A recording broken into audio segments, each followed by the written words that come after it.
Hey Drew, thank you so much for chatting today. How are you? I'm doing well. I'm doing well. It's been a good morning, a very peaceful morning, I feel. Brilliant. Hey, so what have you been up to during lockdown? Um the honest answer is a whole lot of nothing, really.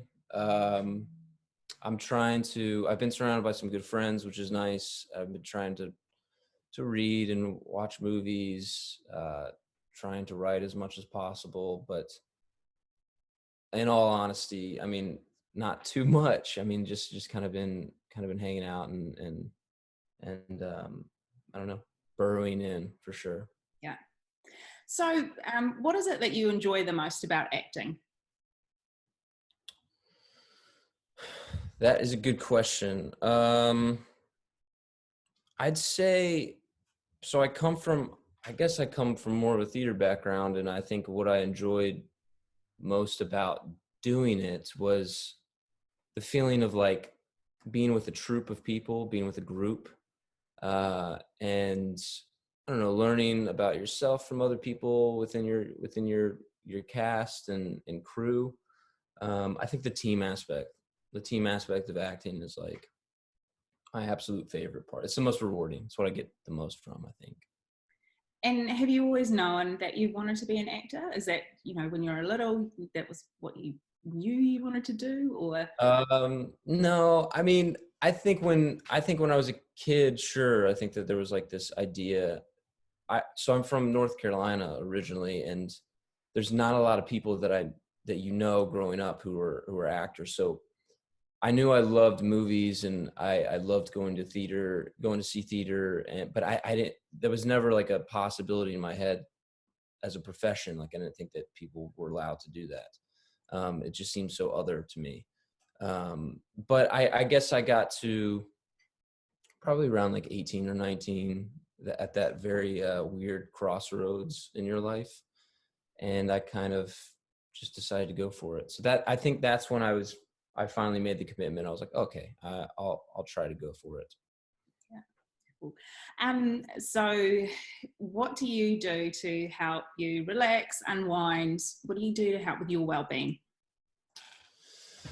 Um, it's something that I'm definitely trying to learn how to be better at, is relaxing and unwinding. And this period specifically, I think, has really honestly helped me with that, because I'm one that typically gets a little more anxious if I don't have any work to do.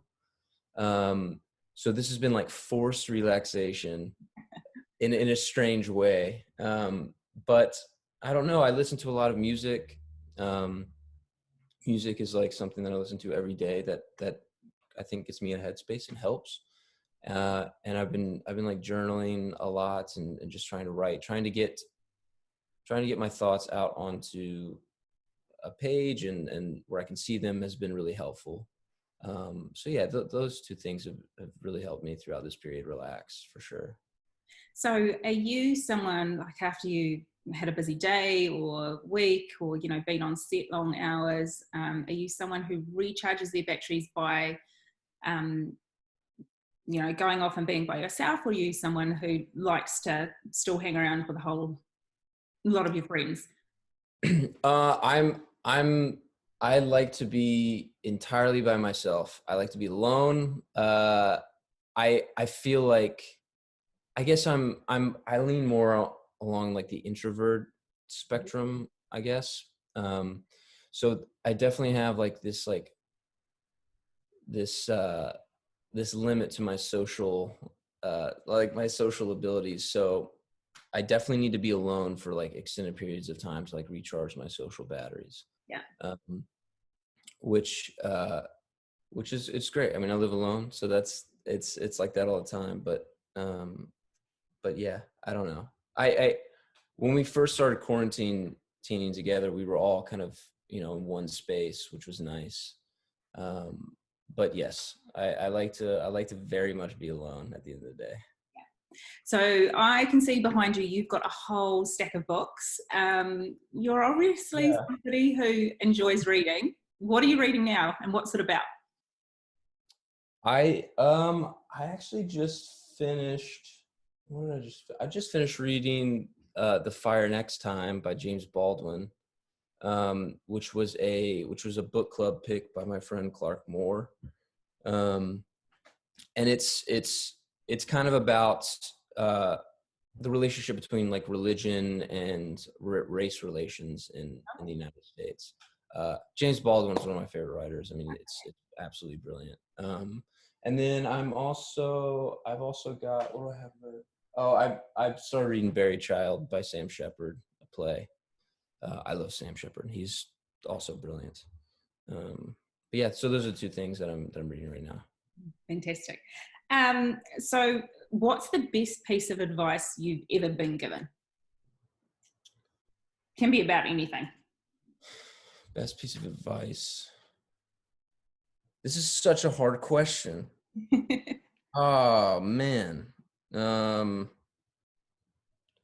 Okay, so I actually just said this recently to someone. It's kind of, I guess it's more of bit of acting advice, but it's definitely transitioned into my real life as well. But I had an acting teacher, Claire I. It was in my acting 2 class in college, and you're sent up on stage to do, it's a lot of monologue work. So it's just you on stage, and you're giving this piece to your fellow students, and you're failing, and Claire comes down and directs you.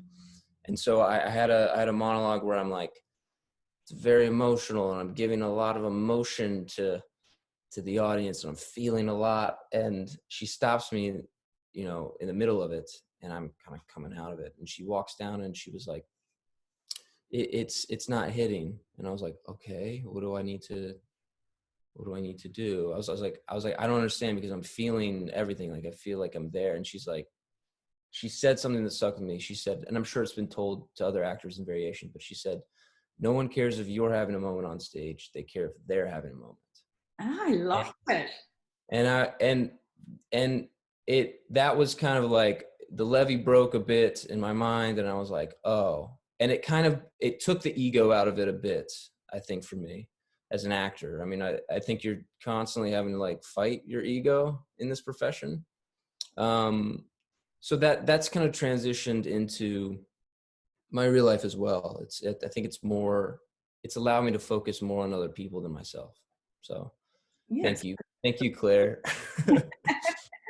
So have you got a favorite quote? A favorite quote.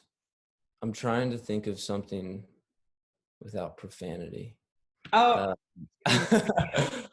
there's a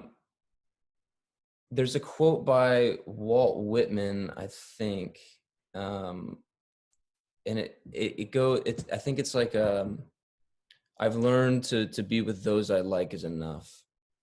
And that's obviously an important, it's one that's always stuck. Walt Whitman's one of my favorite writers. And I think we talked about, I am more of an introvert, and I think that it's helped me to realize that, like, just being around good friends is really like all you need in this life. And just don't surround yourself with people that suck, I guess. Absolutely. Life is too short. Yes. Yes. So who is someone that you admire and look up to, and why? I admire a lot of people. I admire a lot of my family. Both my parents, I think, I admire the most in a lot of different ways. I just think in terms of they really balance work ethic and their ability to love very well. So a lot of like very unspoken lessons that I've learned from them. So yes, definitely both my parents. Hey, look, so a huge congratulations on Outer Banks. So it's a massive hit. You play Rafe, who, let's say, is a very complex character, putting it nicely. So yeah. Why do you think the show has been so popular? I don't know. I mean, I think there's a lot of kind of whatever magic formula happens, I think it's worked. It's been balanced, but I think it's interesting. It's strange to say that it's hit during this time. We're obviously in a pandemic, and there are a lot of people who were going through a lot. But I think what our show does offer, and this is something that we said when we were making it, is like it's the ultimate form of escapism, and I think a lot of people need that right now. Absolutely. Yeah, so I think it's offered that, and there was, it hit in the spring, or at least, in the northern hemisphere, it hit in the spring, and I think a lot of people were longing for that feeling of summer, and so there's like a bit of nostalgia to it that I think people are getting from. So yeah, so many factors though, I think, play into it, but just overwhelmingly grateful and thankful that people are watching it and like it. You do so many times, you do things that people don't see, and you pour your heart into it. So it's been like overwhelmingly beautiful to see the amount of love that people are giving us.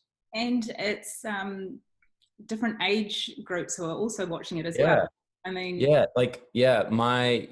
My youngest sister, who's in middle school, she's been watching it with her friends, and then my parents' friends, or I have like uncles, and my grandpa was watched the show, and it's like it is strange to like not really be able to nail down a too specific like demographic. So it's been nice to like reach a wide audience for sure. so what was a typical, well, if you can say typical, what was a day like on set for you normally? A lot of run and gun, a lot of like, so Jonas and Josh and Shannon, who are the showrunners, they like to work like, really fast. It feels like you're like going to practice, like a sports practice or something. Oh, wow. So you get on set, and yeah, it's just very fast. They're really long days. We would all kind of meet up in our trailers, I think, before, and kind of, rehearse as much as possible before we had to go out there.